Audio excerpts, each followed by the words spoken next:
The Halcyon Grand's annual business gala drew 400 people every November, minus the kind of event where the room cost more per square foot than most people's mortgages, where every conversation carried an agenda, and where the lighting was calibrated with architectural intentionality to make everyone look slightly more important than they actually were. Table 12 was near the back, not the back where the uninvited sat, the back where the people who didn't need to be seen sat, minus the quiet end of the room, away from the stage, away from the cameras, close to the service corridor, the table where a man could eat his dinner without performing anything for anyone. James Okafor had requested it specifically. He was 44 years old, wearing a dark suit that fit him correctly because he had learned over 2 decades of work in environments where appearance communicated competence before a word was spoken, that correctly fitting clothes were not vanity but professionalism. He had come from his daughter's school recital 40 minutes earlier, minus still had the program in his jacket pocket, a small folded paper with Amara's name on the 3rd line of the list, printed in the careful font of a school printer that had slightly more ambition than toner. He had not planned to attend the gala. His name had been on the guest list as a courtesy, extended by the event's organizer, a man named Thomas Greer, who had worked with James's firm on a security consulting contract 2 years earlier, and maintained the relationship with the particular warmth of someone who understood, without fully understanding why, that James Okafor was not a person you let drift entirely out of your network. James had come because the school recital ended at 7 and the gala's dinner service ended at 9 and the restaurant in his hotel was closed on Tuesdays, and because Amara had told him, with the particular authority of a 12-year-old who had thought this through, that he should stop eating room service alone on the nights she stayed with her grandmother. He had ordered the salmon. He was reading the recital program for the 2nd time, because Amara's name on the 3rd line still made him feel something he did not have a word for that was adequate to its size. He was on his 2nd glass of water when he noticed the 3 men. To understand what happened in the Halcyon Grand's main ballroom that night, and why it ended the way it did, you have to understand what almost no one in that room knew about the man eating salmon alone at table 12. James Okafor had spent 21 years in the United States Army, the final 14 of them in assignments that did not appear in his service record in any form accessible to standard background verification.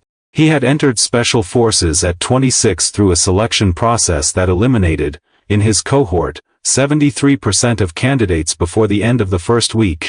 He had served in operational environments across 4 continents in roles that ranged from direct action to the considerably more demanding work of operating alone, or nearly alone, in environments where the margin for error was not simply low but effectively non-existent. He had spent his final 6 years in a covert operations unit, whose existence was not classified so much as simply never discussed in any official channel, minus the kind of unit that did not appear on organizational charts, whose members used documentation that read as something else, and whose work, when it succeeded, left no trace that the work had happened at all. James had been, in those 6 years, very good at his job. Not because he was the strongest man in any room he entered, minus, though he was rarely not among them, not because he was the most aggressive or the most willing to absorb risk. Because he was, in the specific assessment of the 3 different commanding officers who had overseen his work across that period, the most consistently accurate reader of human threat behavior under pressure that any of them had encountered in a combined 70 years of operational experience. He could read a room, not in the casual, social sense of the phrase, in the precise technical sense, minus entering any space and building, within minutes, a complete working model of every person in it, their positioning, their attention patterns, their relationship to the exits, the specific observable behavioral signatures that distinguished someone managing ordinary tension from someone managing a specific intent. He had never been wrong about the second category. Not once, in 14 years of environments where being wrong had consequences that made the word consequence seem almost comic in its inadequacy. He had left the army at 42. Not pushed out, not burned out in any dramatic sense. Simply done, minus in the way that a person who has spent 2 decades doing something at the absolute limit of human capability eventually reaches a point where continuing requires either a diminishment of the standard or an honesty about physical and psychological sustainability that James had always prided himself on. He had a daughter to raise. Amara's mother Kezia had died in a car accident when Amara was 7 minus a Tuesday morning collision on a road Kezia had driven 1,000 times. Involving another driver who had fallen asleep at the wheel. James had been on assignment, unreachable for 6 hours after the call came. He had not been present for the first hours of his daughter's grief, a fact that had settled into him and stayed there in a way that no amount of subsequent presence had fully dissolved. He had separated from service within the year. He ran a small security consulting firm now -3 employees, referral-only clients. The kind of work that drew on his specific background without requiring the hours, or the travel that Amara's remaining childhood needed him to be present for. The firm was not large. It was sufficient. James had learned across a career defined by operating precisely within the resources available, rather than the resources wished for. To build things that worked within their actual constraints rather than their theoretical ideal. Amara was 12. She played the violin, badly but enthusiastically, which James had decided was the most admirable possible combination. She asked questions that were frequently better than the questions the adults around her thought to ask. She had her mother's voice and James's habit of going very still when she was thinking, a quality that occasionally unsettled her teachers, and that James, when it was pointed out to him, took as the highest possible compliment. He had sat in the third row of her school recital for 45 minutes that evening, watching her play with the focused seriousness of a 12-year-old who was performing in public and had decided this mattered. It had mattered considerably. He still had the program in his jacket pocket when the three men came through the gala's main entrance, and he understood, within 11 seconds of watching them cross the room, that the evening was not going to end the way he had planned. The gala occupied the Halcyon Grand's main ballroom and its connected terrace, minus a combined space of approximately 12,000 square feet. Currently holding 411 people across 60 tables, a stage and podium at the northern end, 6 service corridors, connecting to the hotel's operational areas, 4 main exits, and 2 secondary exits through the terrace that most attendees did not know existed because they were marked, in the understated language of upscale hospitality, as private. James knew about the terrace exits. He had identified them within 3 minutes of entering the room minus an inventory, so automatic it did not register as a decision. Simply as the completion of a standard assessment that his mind performed upon entering any new space, the way most people's minds performed the assessment of where to hang their coat. He had also in those same 3 minutes, noted the positions of the 4 visible security personnel, the locations of the room's 4 cameras, the specific sight lines that the stage lighting created and obscured, and the general behavioral baseline of the room, minus the particular texture of 400 people engaged in the specific social performance of a formal business event, which had its own rhythm and pattern that, once established, made deviations from it legible the way a wrong note is legible in a familiar piece of music. The 3 men came through the main entrance at 8:47 p.m. James noticed them because they were not performing the event. Every other person who had entered through that entrance in the previous 2 hours had, within the first 30 seconds, begun the particular behavioral routine of someone arriving at a social occasion, minus scanning for familiar faces, adjusting their posture toward the room, producing the micro-expressions of recognition and social orientation that marked the transition from outside to inside. These 3 men did not do any of that.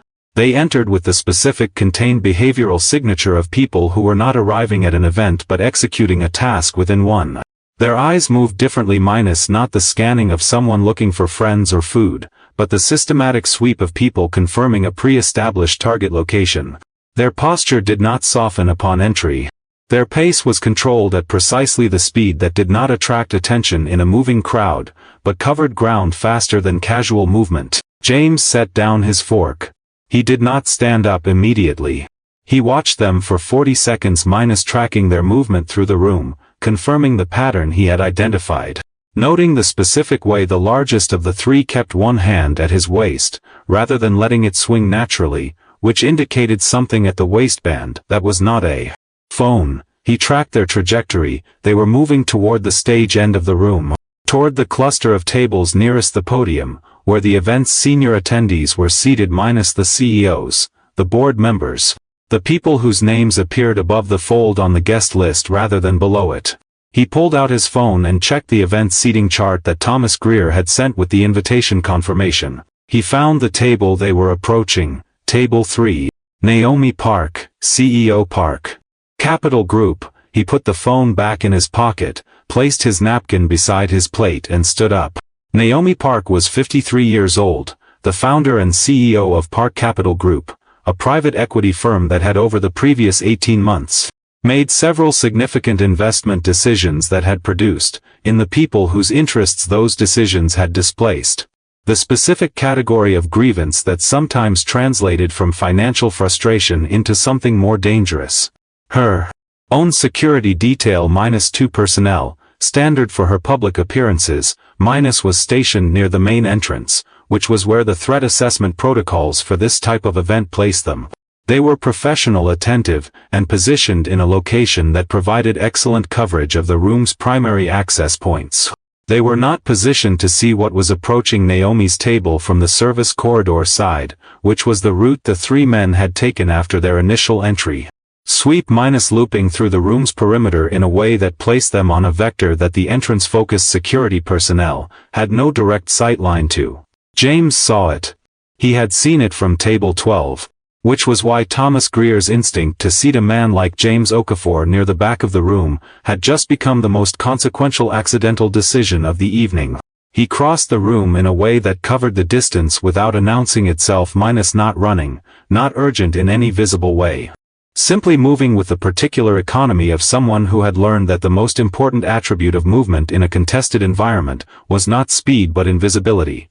He did not push through the crowd. He moved through the gaps in it. Using the natural traffic patterns of 400 people navigating a dinner service to carry him toward the stage end of the room without leaving a disturbance in his wake. He arrived at Table 3 ahead of the three men, not by much. Perhaps 8 seconds. He did not sit down at the table. He stood slightly behind and to the left of Naomi's chair, the position that anyone trained in close protection would recognize immediately as a protective stance. And that most of the 400 people in the room would simply register as a man pausing near a table. Naomi did not notice him. She was in conversation with the man to her left, a board member named Gerald, and her attention was fully engaged. The three men arrived at the table from the service corridor side and stopped when they found James standing there. What followed was not a conversation. It was an assessment the specific rapid mutual evaluation that occurs when two parties with operational experience in contested environments encounter each other in a context neither planned for, and both immediately understand the nature of what they are looking at. The largest man the one with his hand at his waist, looked at James with the particular focus of someone recalibrating.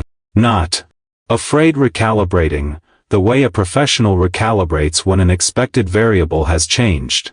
James looked at him with the complete stillness of someone who had already finished the assessment, and was waiting for the other party to reach the same conclusion. He said nothing. He did not need to. The communication that happened in the following 4 seconds required no words it was conducted entirely in the language of positioning and attention, and the specific quality of stillness that communicates to anyone who can read it that the person in front of you has done this before and has already decided how it ends. The largest man's hand moved away from his waist. The three of them stood for 2 more seconds, then without a word, they turned and walked back toward the service corridor. James watched them until they reached the corridor entrance and turned out of sight. Then he stood where he was for another 40 seconds, watching the corridor entrance before allowing his attention to expand back to the broader room. Naomi Park had not looked up from her conversation with Gerald.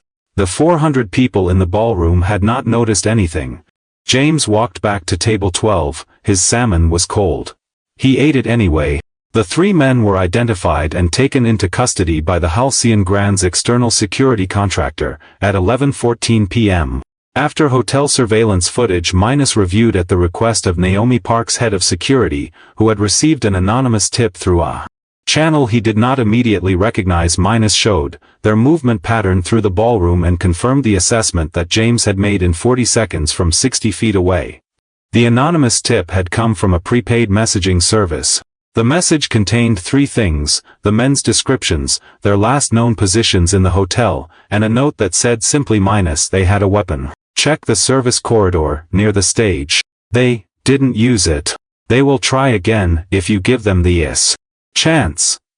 The hotel's security team found the discarded weapon in the service corridor, 40 minutes after receiving the tip. A licensed firearm, later traced to a network connected to a dispute arising from one of Park Capital's most contentious recent investment decisions. The investigation that followed conducted jointly by the hotel's security team, local law enforcement, and eventually a federal task force given the nature of the threat produced. Over the following 2 weeks, a complete picture of what had been planned for the Halcyon Grand's gala that November evening, and what had prevented it. What it did not immediately produce was the identity of the person who had sent the tip.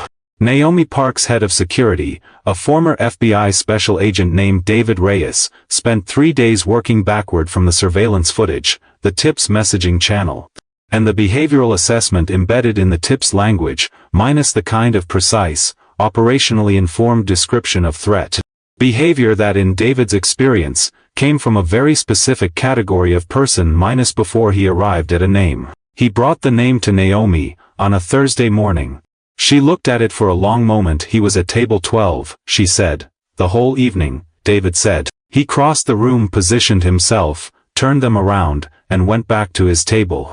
The entire thing took under 3 minutes. Nobody else in the room noticed anything had happened." Naomi was quiet. "He sent the tip anonymously," she said. "Why anonymously?"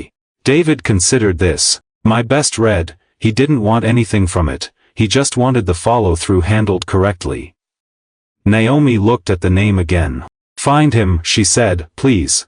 She called him herself. Not through an assistant, the same direct approach she had taken to every significant conversation in her professional life. On the principle that the things that mattered were worth the directness of your own voice. James answered on the second ring. He was in the kitchen making breakfast. Amara was getting ready for school upstairs. The sound of her moving around audible through the ceiling in the specific rhythm James had memorized so thoroughly that any deviation from it would have registered immediately. "Mr. Okafor," Naomi said, "this is Naomi Park. I think you know why I'm calling." "I had a feeling the tip wouldn't stay anonymous forever," James said. He moved the eggs off the heat. "I want to thank you," she said. "In person, if you're willing, and I want to ask you something, you can ask on the phone," James said. "I find in person thanks complicated." A pause. Something in Naomi's voice shifted a slight recalibration, the sound of someone adjusting to a person who was going to be direct in return. "Fair enough," she said. "Thank you. What you did the assessment, the positioning, the tip that was the work of someone with a very specific background. David tells me you run a small consulting firm." "I do," James said. "I'd like to engage your firm for a security assessment of my executive protection program. Full review, honest findings, no obligation to make us feel better about what you find." "That's what I do," James said. "Send the scope of work to my firm's contact. I'll review it and come back to you within 48 hours. "One more thing," Naomi said. "David said you went back to your table and finished your dinner." "The salmon was cold," James said. "But I'd already paid for it." A pause, then from Naomi Park, a woman whose reputation for controlled professional composure had been built across 30 years of high-stakes negotiation, a short genuine laugh. "I'll have my office send the scope," she said. The engagement began 2 weeks later. James conducted the review of Naomi Park's executive protection program, over 6 weeks, methodical, thorough, honest in the specific way that honest assessments are honest. Finding what was working, well, alongside what was not, and delivering the findings in a report that David Reyes, reading it, described to Naomi as the most accurate professional assessment of a protection program he had ever read from an outside consultant. The report's recommendations were implemented over the following 3 months. James's firm was retained on an ongoing consulting basis minus not a large contract by the standards of the industry, but steady, meaningful, and built entirely on the kind of referral-based trust that James had always preferred to the alternative. He did not publicize what had happened at the Halcyon Grand. He had no interest in it becoming a story. The people who needed to know what had happened, knew what had happened, and the people who didn't need to know included specifically the 400 attendees of the gala who had gone home that evening, believing it had been an unremarkable Tuesday night. Unremarkable was the correct outcome. James had spent 21 years understanding that the measure of good protective work was not drama but its absence. Amara found out 6 weeks later. Not from James minus he had not told her. Partly because she was 12, and partly because the version of himself he wanted her to see most clearly was the version that picked her up from school, and helped with her homework and sat in the third row at the recital and kept the program in his jacket pocket.